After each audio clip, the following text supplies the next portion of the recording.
You've probably heard the phrase, culture eats strategy for breakfast. Well, mediocre culture doesn't just eat strategy, it chews up your margins too. Let me give you a behind-the-scenes example. One community bank had impeccable service scores and a reputation in their region for being friendly and reliable. But behind the scenes, the numbers told a different story.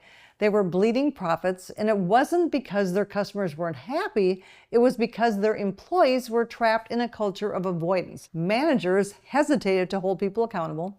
Performance reviews were vague. Everyone smiled in meetings, but nothing changed. And when we asked about their culture, they said, "It's nice here, but nice doesn't pay the bills."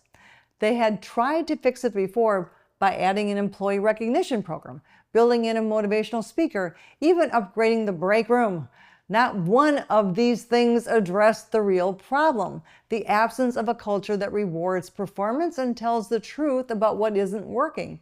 We help them rebuild, understanding that performance comes after extreme learning experience where people understand practical ways to be more helpful to customers that never feel like sales. Only after they're winning do we start bringing in performance metrics because, hey, listen, don't get ahead of your skis. If someone has to be accountable to something that they can't hit, that's a problem. What happened? 12 months later, profits doubled. Voluntary turnover dropped 40% and engagement scores rose. But this time, people were winning.